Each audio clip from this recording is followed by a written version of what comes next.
99% are not willing to do what it takes to make their dreams come true. The Marines have a saying, everybody wants to go to heaven, but nobody wants to die. And that's just real. At the center of bringing any dream into fruition is self-discipline. You know, something as simple as food and eating is not about your body as much as it is about your mind. It's getting command of your mind to be able to choose actions that are in your own best interest. Every day we are choosing shit that's not in our own best interest. Right? So if the world is attacking you and the world wants to fight you and the world's trying to hold you down, so you're gonna kick yourself in the balls? So you're gonna stop yourself from getting what you dream. Self-discipline is the center of all material success. You cannot win the war against the world if you can't win the war against your own mind. Hugely important to me to maintain a certain energy. It's like it's healing, it's loving, it's kind, and I learned really young that my energy was infectious, right? So when I come into the studio, long after I leave, the energy that I bring is still going to be here, and then people are going to take it home and they're going to infect their families with it. So, for me, it's hugely important to maintain just positive, loving energy. You're always grateful. Yeah, I'm really happy. It's funny. I worked with Gene Hackman, and we had a thing every morning because Gene Hackman wasn't a morning person, and he said, "This is what I do in the morning." So every morning I would say, "Hey, good morning, Mr. Hackman." He's like, "Yeah." I would say, he'd say, "How you doing, Will?" I say, "Hey, man, I'm just happy to be here." He would say, "No, you're lucky to be here." Right? So we would do that every morning, but it became my way of just getting it up and getting it going. It's just I love it. Fail early, fail often, fail forward. It's always a little bit frustrating to me when people have a negative relationship with failure.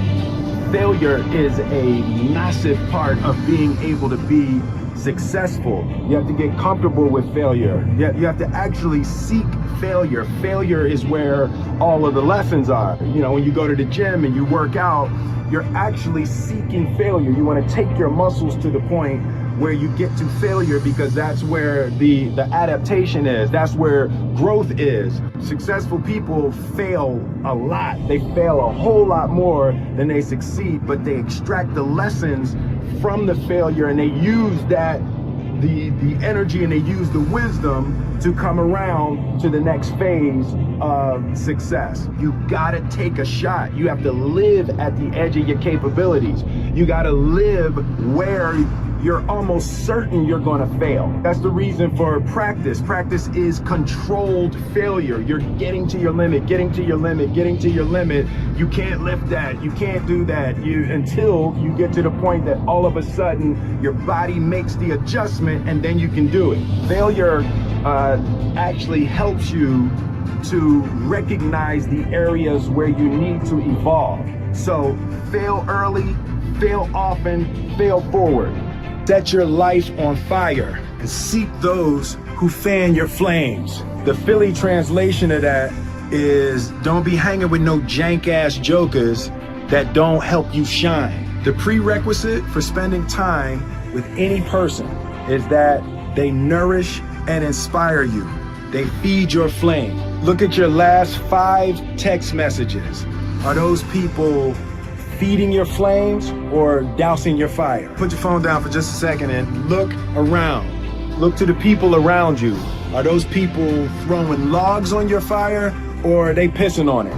The people that you spend time with are gonna make or break your dreams. Everybody don't deserve to be around you.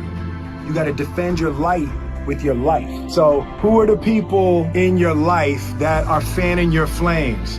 Concept of improving lives runs through the center of everything I do. And then I realized that the way to improve lives is to continually improve yourself, right? So with that, every morning when I get out of the bed, I haven't fixed everything in the world yet, so there's always something to do.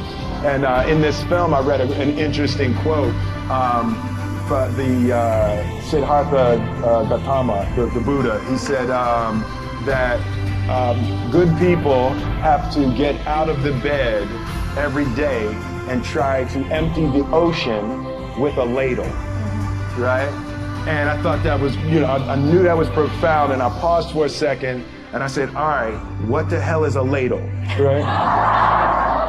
Right, so then, I touched it on my iPad, it's ladle. Oh, it's like a big spoon, okay. It's like a soup spoon, yeah, it's like a soup spoon. I was like, why are you a soup spoon? So try to empty the ocean with a soup spoon, as the mentality of how you wake up every day to try to do good in the world. So for me, I'm really driven by continually trying to elevate my mind and elevate my spirit and care for my body, and to be able to love as many people as effectively as possible with this mystery of life that I've been given.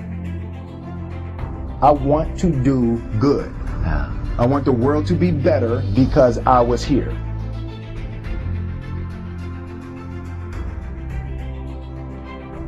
I have a great time with my life, and I want to share it.